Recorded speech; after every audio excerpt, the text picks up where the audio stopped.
Amigas y amigos, sean muy bienvenidos a una nueva edición de nuestro programa Diálogos sobre Educación, una producción del canal UMAC TV. Hoy tenemos a una invitada muy especial, a una invitada de nuestra institución. Estoy aquí en compañía de Ipka Troncoso. Muy bienvenida. Hola, buenas. Muchas gracias por la invitación. Vamos a presentarte brevemente. Primero que nada, hay que señalar que Ipka Troncoso Popovich es profesora de Educación General Básica, licenciada y egresada de esta universidad. Exactamente. Además. ¿Esta es tu alma mater? Sí. Perfecto. Sí. Tú eres doctora en Educación por la Universidad de Salamanca, diplomada en modularización curricular de la Universidad Ramon Llull de Barcelona y académica de la Facultad de Educación y Ciencias Sociales de nuestra Casa de Estudios.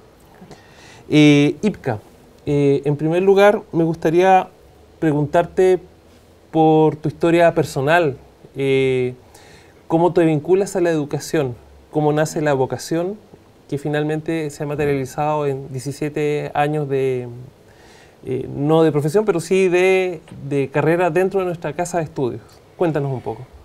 Wow, es interesante. En realidad, yo soy hija de profesores. Eso significa que me crié en un mundo de profesores con unas historias profesionales y personales muy interesantes de mis papás, de los amigos que los rodeaban, del núcleo en el cual yo estuve toda mi vida. Entonces, desde muy pequeña, desde que era una niña, yo dije que quería ser profesora. Y me preparé toda la vida para eso. Lo que fue cambiando un poco fue el final, porque cuando era más Lola, la idea era estudiar pedagogía en historia, pero después opté por educación básica. Estando en el primer año de la carrera, me enamoré de la carrera, la hice acá, en la Universidad de Magallanes, y ahí hubo un antecedente muy importante en mi formación que fue la práctica inicial. En el primer semestre de la carrera tuvimos ya una experiencia de práctica, y ahí me di cuenta que realmente este era el lugar en el que quería estar y lo que quería hacer. Y así llegué, vinculada desde toda mi vida, desde la infancia, muy marcada por muchos profesores.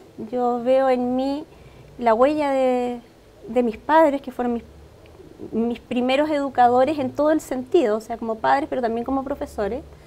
Veo en mí la huella de algunas profesoras del colegio, de la básica, imposible olvidar, especialmente a la que fue mi primera profesora, a la que me vincula además una historia muy interesante de la vida. Imposible olvidar a mis maestras de la universidad, Ana María Nasal, que me marcó profundamente en lo profesional y en lo personal. Ipka, tú has trabajado durante 17 años en la Universidad de Magallanes, sí, especialmente en el campo de la formación de profesores. Bueno, ese es uno de los campos en los que has estado, pero, sí, pero es el más... en el que más te has sí, el que más me he desarrollado. Perfecto. Cuéntanos, ¿cuál es tu visión acerca de cómo ha evolucionado la formación de profesores en la Universidad de Magallanes?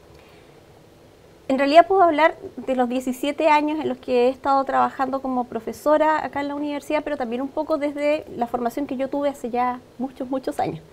Y yo creo que la universidad en sí ha ido adaptándose a los movimientos que ha habido en el país. Y eso ha implicado que ha habido profundos cambios en la estructura del currículum de formación, pero también en la mirada de la formación en sí misma, o sea, cómo se entiende el rol del profesor. Eso yo creo que es una de las cosas que ha cambiado radicalmente en los años. Por ejemplo, en la medida en la que fueron avanzando las reformas curriculares en el país, la formación de profesores tuvo que ir adaptándose a los nuevos conocimientos y a las nuevas demandas también del sistema. Se fue instalando esta noción de ir formando por competencias en un momento dado, que después terminó siendo parte de un proyecto educativo ya institucional, pero que parte desde la formación de profesores y desde proyectos en red que tuvo la universidad. Por lo tanto, lo que se ha ido cambiando no es solamente el currículum de formación, sino que la intencionalidad formativa también de los profesores. Y ese ha sido todo un proceso, porque yo, por ejemplo, trabajo para distintas carreras dentro del Departamento de Educación, y eso ha implicado ir cambiando la mentalidad de cómo se entiende el profesor. Generalmente a los profesores de las áreas disciplinares se los ha entendido con una sólida formación durante toda la carrera, y al final de la formación lo que se llama como el sombrero pedagógico, o sea, en el último año los cursos asociados a la línea de formación pedagógica. La universidad y en especial el Departamento de Educación ha hecho siempre una apuesta de tener una mirada de que las habilidades y las competencias y además las características del profesor se tienen que ir desarrollando desde el principio. Por lo tanto, esto de la formación pedagógica tiene que ir desde el principio en la formación y articulado con la formación disciplinaria. Ipka, justamente sobre la formación del profesor y sobre el rol, no solamente en el sistema educacional, sino a nivel social del profesor, ¿qué aspectos positivos rescatarías de lo que tú viste en tu experiencia cursando posgrados en España? ¿Qué observaste ahí que sea digno de imitar o de seguir? Lo que pasa es que son realidades muy distintas y yo tiendo a tener mucha precaución en la comparación de estas realidades. Yo siento que como institución nosotros tenemos un plus en términos de formación y que tiene que ver con las prácticas iniciales. Con mayor o menor medida dependiendo de la carrera de pedagogía, pero en general esta idea de instalar una práctica desde el principio nos permite poner al futuro profesor en un escenario real que le permite por lo menos dos cosas. Una, darse cuenta si está en la carrera correcta para él, porque es un ejercicio profesional de mucha demanda social. Y por otra parte, si él siente que tiene las potenciales habilidades para desarrollarse en este ámbito profesional. Y eso es algo que nos diferencia no solamente de la experiencia que yo tuve, por ejemplo, cuando hice el doctorado en España, sino que también nos diferencia de muchas otras instituciones a nivel nacional. Esto de instalar una práctica inicial, además de una intermedia y una final. Porque, por lo menos en esa época, no sé si ha cambiado esto en el tiempo, pero en España lo que existían eran las licenciaturas en distintas áreas, filología, ciencias biológicas, etc. Entonces salía el licenciado en matemática que después hacía ciertos cursos de capacitación para optar a un título que lo habilitara como profesor. Entonces había, claro, una sólida formación disciplinaria, pero no necesariamente una sólida formación pedagógica. Y dentro de la formación pedagógica no estamos hablando solamente de aprender a planificar o a diseñar instrumentos de evaluación, sino que también estamos hablando de cuáles son los principios fundantes de la educación, del para qué se educa, cuáles son las finalidades, cuál es el tipo de sociedad que se está construyendo, o sea, todo lo que tiene que ver con una mirada más social de la formación del profesor. Y eso es fundamental, porque eso es lo que te hace entender que la asignatura en la que tú trabajas no es lo importante. O sea, lo importante no es que los estudiantes de las escuelas aprendan matemática o aprendan lenguaje, sino que lo importante es cómo el lenguaje o la matemática son puentes de desarrollo para ellos como personas. Y cómo tu rol es fundamentalmente aportar al desarrollo y a la formación de esa persona. Tú has apuntado a algo que es esencial, porque la formación inicial docente forma parte no solamente de las preocupaciones de esta universidad, sino de todas las universidades del Consejo de Rectores, que se han aliado de alguna manera a través de la formación de una red. Tuvimos un encuentro en Puerto Natales a principios de año, justamente sobre esa materia. ¿Cómo dirías tú que la formación inicial docente se ha abordado en esta universidad? ¿Qué es lo que se espera de eso? En el fondo, el enseñar a enseñar. Yo creo que se ha abordado con bastante responsabilidad histórica, porque como departamento y como universidad también hemos tenido que ir leyendo cuáles son las señales del entorno, cuáles son las nuevas políticas que existen a nivel, políticas educativas, no solamente en formación inicial docente, sino cómo ha ido cambiando la estructura del sistema, cómo se está avanzando en esta transformación, por ejemplo, lo que está ocurriendo hoy día con la reforma, cómo se está entendiendo el concepto de inclusión, y todas estas transformaciones sociales y de política educativa y toda esta legislación que ha ido, o todo este desarrollo normativo que ha ido apareciendo, implica una necesidad de cambio también en los currículos de formación. Y eso es lo que... Hay dos formas de transformar el currículo, digamos, hay dos caminos. Uno es el rediseño del currículo, que como departamento hemos vivido rediseños profundos amparados también en políticas institucionales, por eso yo hablaba de una responsabilidad histórica, pero también mirando constantemente lo que está pasando con los procesos internos. Entonces, por ejemplo, ¿qué tan adecuado está este programa de esta asignatura, por ejemplo, con los estándares de formación pedagógica y disciplinar, que es uno de los referentes que tenemos a nivel de contexto? Entonces, yo creo que como institución hemos estado siempre en alerta a los llamados que hay, a las modificaciones en las políticas, a las políticas educativas, pero también al establecimiento de redes de colaboración con otras instituciones. Y eso nos ha permitido ir compartiendo experiencias. Por ejemplo, el año pasado, cuando se hizo uno de los encuentros de esta red de formación inicial, y que vinieron representantes de las distintas universidades que la componen, uno de los temas centrales que se abordó fue la experiencia de las prácticas. Y ahí lo que nosotros mostramos como departamento es cómo nosotros hemos ido remirando los procesos de práctica en la historia de las carreras, en este caso en la historia de pedagogía en educación básica, que es la primera pedagogía con la que se parte. Entonces, lo que fuimos mostrando es cómo esto ha ido cambiando y cómo se está organizando hoy día, con las problemáticas que tenemos hoy día, que también las tenemos y uno tiene que ir como también tratando de solucionarlas. Perfecto. Dentro de tu experiencia profesional, has dedicado especial atención a la organización y desarrollo curricular. ¿En qué estamos en Chile en este momento en esa materia? A ver, ahí hay que hacer una distinción. Yo he trabajado mucho lo que tiene que ver con la organización y la implementación curricular a nivel de educación superior. Perfecto. De hecho, en un momento dado me tocó liderar los procesos de rediseño curricular en la universidad. Por lo tanto, ahí ha estado como muy fuerte. Y fundamentalmente ahí lo que trabajé mucho es en la construcción de los actuales currículos de formación que tenemos en la institución. Y desde esa perspectiva, yo diría un poco lo que estábamos conversando recién, o sea, cómo la universidad se ha ido haciendo cargo de las tendencias de las políticas educativas que se van instalando, y eso se ha reflejado en la construcción de los currículos actuales de formación de profesores.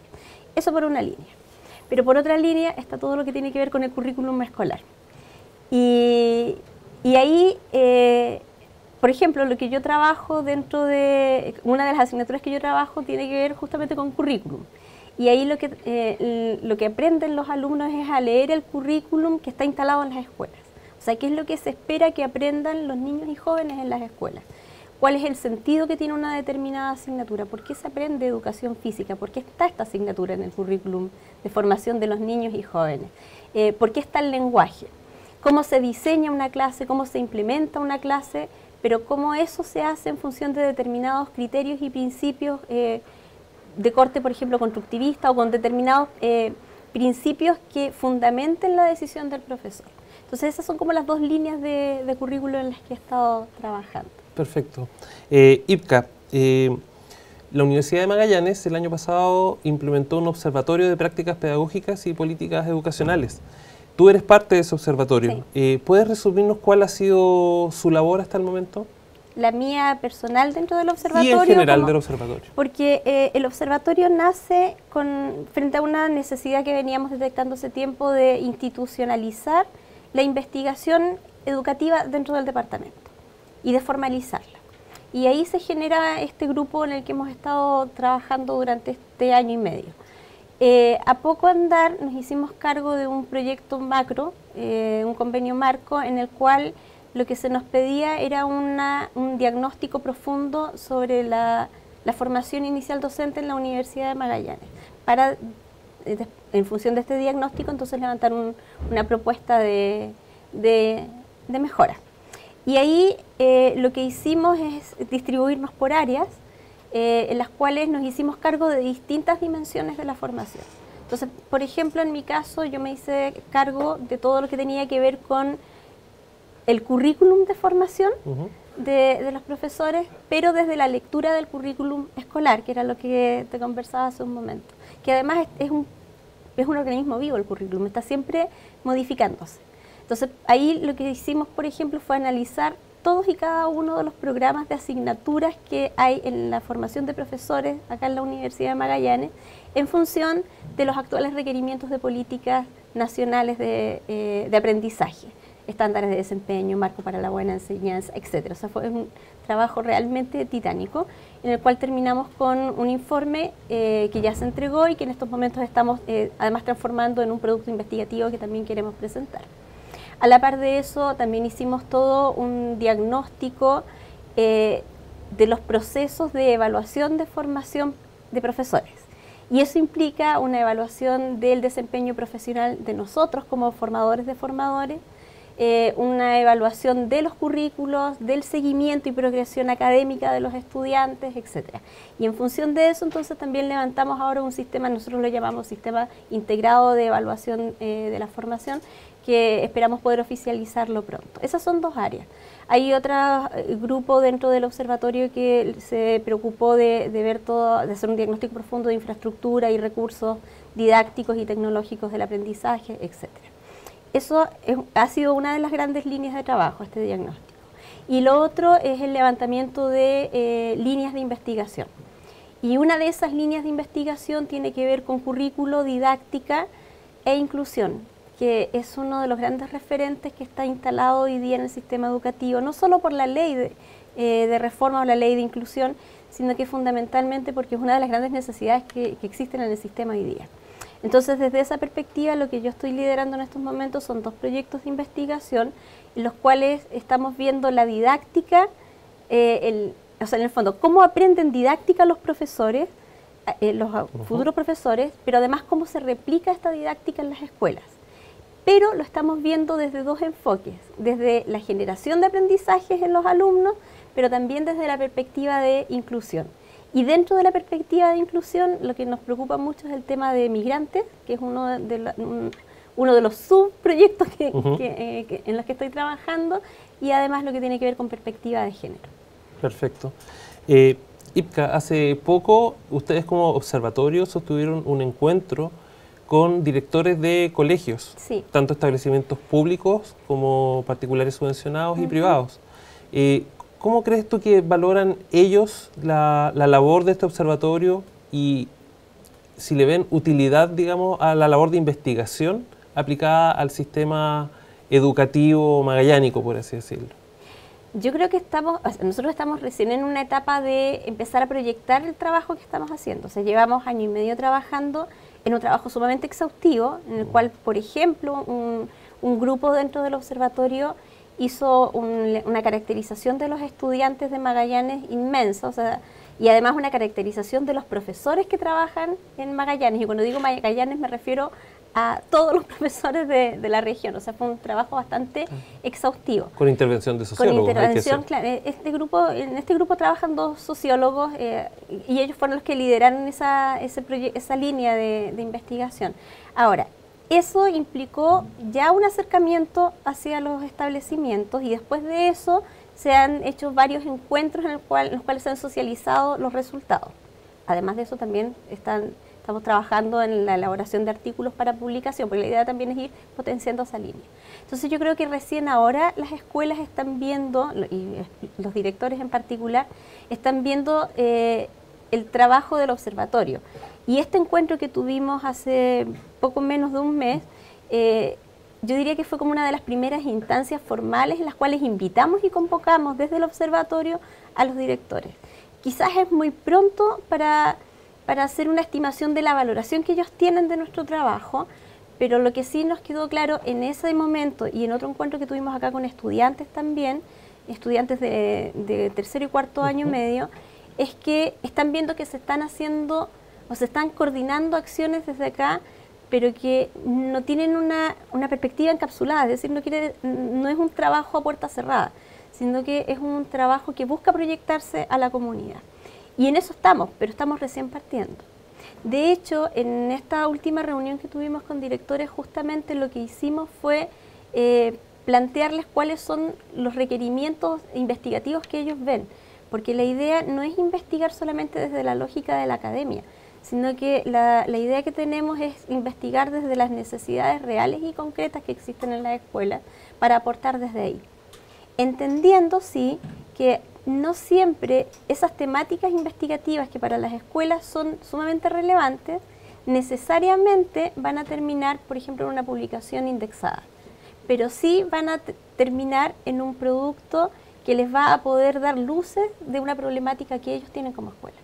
Por lo tanto, nuestra mirada como observatorio es de la investigación no solo para la producción académica, sino que nuestra mirada tiene que ver con una investigación asociada a las necesidades que tienen los actores en las escuelas. Y eso yo creo que sí es valorado. Ipka, una de las labores que está haciendo nuestra universidad relacionado con todo lo que hemos estado conversando en este programa es la detección de talentos pedagógicos. Sí.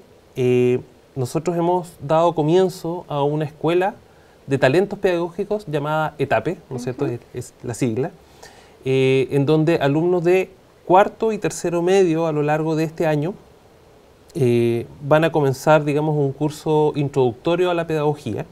Ya creo que van por su tercera o cuarta clase, si no me equivoco, a cargo de profesores que son estudiantes ya egresados recientemente, y a todos estos estudiantes se les va a ofrecer la posibilidad de entrar de manera libre a la universidad, rindiendo la PSU, pero no supeditado al puntaje. ¿Qué nos podrías contar acerca de esta escuela y del propósito que se espera de ella?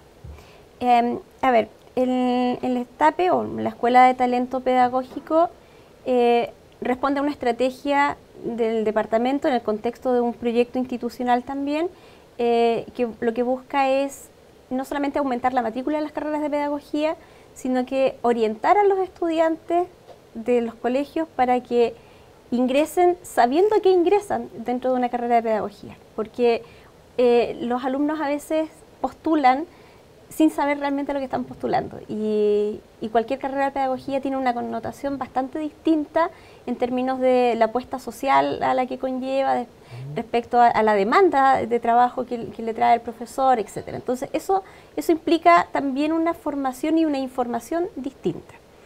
Por lo tanto, la estrategia lo que busca es captar posibles talentos pedagógicos.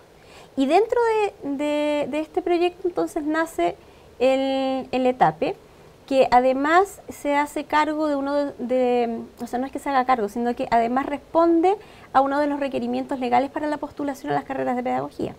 Porque por ley solamente pueden postular a las carreras de pedagogía en las universidades acreditadas y con programas acreditados los estudiantes que tengan arriba de 500 puntos o que cumplan determinados requisitos muy especificados por la ley. Entre ellos, haber cursado y aprobado alguno de estos proyectos de atracción de talentos. Por lo tanto, ellos tienen que tener 100% de asistencia a este proyecto, pero además mantener un promedio de notas en el colegio igual o superior a 5,5. Por lo tanto, no es un ingreso tan libre a las carreras. Tiene sus condiciones. Exacto, y tiene condiciones bastante estrictas por lo demás, que se monitorean. La idea de este proyecto y lo que se está trabajando con los alumnos tiene que ver con el desarrollo de habilidades comunicativas y sociales que son propias del carácter profesional y del rol profesional del profesor.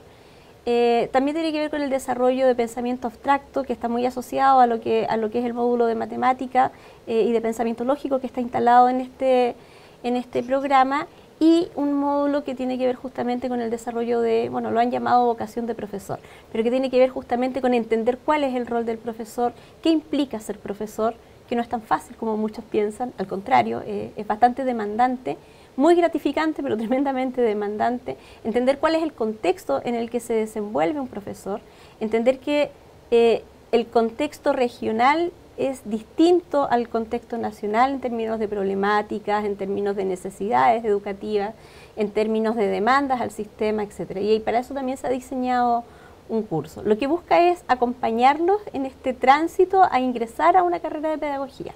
Ahora, no cualquier alumno accedió a este programa. Previo a ello hubo una caracterización que se hizo desde el observatorio, que fue uno de los trabajos liderados por uno de los sociólogos que trabaja con nosotros, en los cuales se detecta una tendencia vocacional hacia carreras de pedagogía. Y esos estudiantes que fueron caracterizados y ratificados, entonces fueron invitados a incorporarse al programa. ¿Les aplicaron a ellos el test de Cooper? tengo entendido. No recuerdo exactamente cuál fue el test que se aplicó. En esa línea no trabajo yo muy directamente, a pesar de que sí sé sé cuál fue el procedimiento que se hizo. Perfecto. Ipka, tú en tu carrera profesional también has abordado temas relacionados con la acreditación. Sí. Ese proceso que atormenta a tantos muchas veces dentro de todas las universidades por ser muy exhaustivo, demandar muchas condiciones. ¿Cómo caracterizarías tú lo que son los procesos de acreditación en la Universidad de Magallanes? ¿En qué estado estamos en este momento? Yo iría un poquito más atrás con la pregunta, a lo que tú decías, este proceso que nos atormenta. Yo creo que atormenta a algunas carreras porque no se ha instalado todavía una lógica de aseguramiento de la calidad en el interior de esas carreras. Perfecto. Porque el proceso en sí mismo no es tan tormentoso como se piensa. Claro. Es sumamente exhaustivo, sí. A mí me ha tocado trabajar en este proceso tanto como académica, que está en carreras que se han sometido al proceso de evaluación y acreditación, pero también como evaluadora par en otras instituciones. O sea, me ha tocado ir a visitar otras instituciones para contrastar la información, etc. Yo creo que aquí hay una señal muy clara de la universidad que está dada desde la dirección de calidad. El hecho de haber generado una dirección que es de calidad ya nos está diciendo de que el acento no está en la autoevaluación o en el aseguramiento o en la acreditación en sí, sino que el acento está en el aseguramiento de la calidad. Y esa es yo diría que es uno de los grandes avances que hemos tenido como institución, porque eso implica que se han levantado políticas institucionales para el aseguramiento de la calidad. Ahora, esas políticas todavía tienen que instalarse y permear el trabajo de cada unidad académica, y yo creo que en ese proceso todavía estamos partiendo, o sea, todavía estamos recién comenzando, porque la dirección tiene sumamente claro lo que hay que hacer. Y además, cuando digo tiene claro, no es que tenga claro solamente el procedimiento, sino que tiene clara la importancia de estos procesos. Esto no tiene que ver solamente con tener una certificación, sino que tiene que ver con cómo tú instalas al interior de las carreras distintos mecanismos que te permiten ir mirando, evaluando, pero al mismo tiempo modificando algunos aspectos para asegurar la formación. Y eso es sumamente integral, porque tiene que ver no solamente con el perfil que tú quieres del profesor o del profesional que estás formando, sino que tiene que ver con los programas de estudios, tiene que ver con la selección de los profesores que les van a hacer clases a esos estudiantes, con los recursos, etcétera, o sea, con la infraestructura, con cómo se hace el acompañamiento y seguimiento y sistematización de resultados de aprendizaje de los alumnos, etcétera.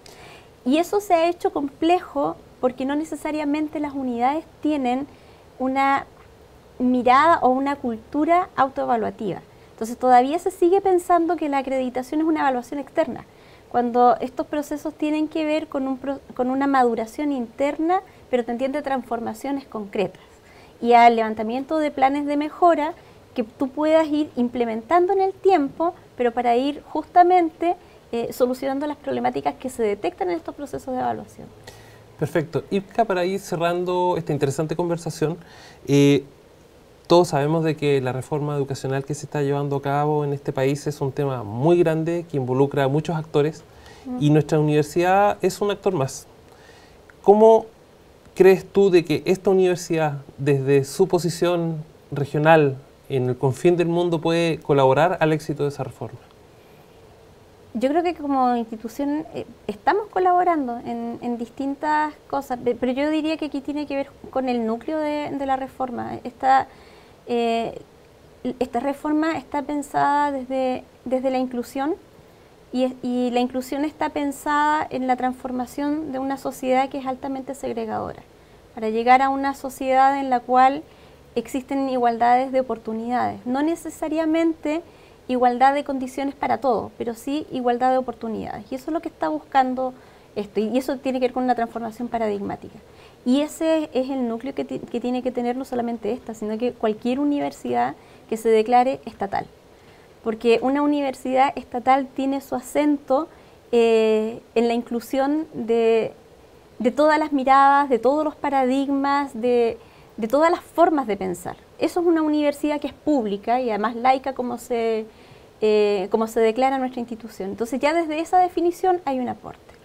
Ahora, en términos más concretos, lo que te comentaba hace un momento, por ejemplo, cómo desde la investigación nosotros miramos el currículum escolar y vemos qué pasa con distintos aspectos de la inclusión. Por ejemplo, con las necesidades educativas especiales, por ejemplo, con las fuerzas migratorias que estamos teniendo en estos momentos en la región. ¿Qué está pasando con la convivencia escolar en función de la migración y cómo la convivencia además configura un objeto que influye en el aprendizaje en las escuelas? O sea, desde la investigación también, pero desde la formación de los profesores también, o sea, cómo nosotros empapamos a nuestros alumnos, no necesariamente del manejo de la ley, sino que de las implicancias sociales que tiene esta ley. Entonces, por ejemplo, cómo se aborda en las clases acá en la universidad, en alguna asignatura, y eso es algo que estamos viendo también en estos momentos, cómo se aborda este tema de la no discriminación, cómo se aborda este tema de hacernos cargo de que en las escuelas hay profundas diferencias culturales y que hay profundas diferencias sociales y que hay profundas diferencias en el enfoque de género, y eso no es una problemática, como han dicho algunos. La problemática es la incapacidad que tenemos de hacernos cargo de las diferencias dentro del aula. Y esas diferencias se dan no solamente en las aulas escolares, esas diferencias también se dan en las aulas de la universidad. Yo también veo diferencias profundas entre mis estudiantes. ¿Cómo nos hacemos cargo de eso? Y eso es parte de una reflexión, no solamente de una reflexión constante, sino que eso también es parte de una apuesta formativa. Entonces, ¿cómo convencemos a los futuros profesores de que ellos van a trabajar en aulas tremendamente diversas? Y que eso no es lo difícil, sino que lo difícil es cómo en esa diversidad entendemos que cada una de esas personas es una persona con legítimos derechos y que debe ser educada desde esos derechos. Y en eso yo creo que sí estamos avanzando también, porque no es necesario que exista una asignatura de educación multicultural o una asignatura de enfoque de género, pero sí de cómo se van instalando dentro de las discusiones, dentro de los trabajos con los estudiantes, dentro de las lecturas que tú haces con ellos, dentro de la didáctica que trabajas con ellos, cómo les enseñas a planificar, etcétera. O sea, eso es absolutamente transversal. Perfecto.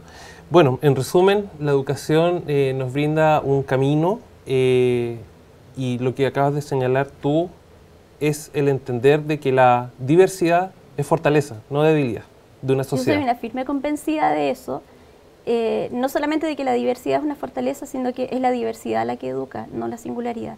Y cuando uno trata de uniformar es cuando empiezas a segregar. Perfecto. Ipka, ha sido un placer tenerte en este programa. Muchas gracias. Muchas gracias por la interesante conversación que hemos sostenido acá. Y bueno, invitamos a todos nuestros telespectadores a una próxima edición de nuestro programa Diálogos sobre Educación.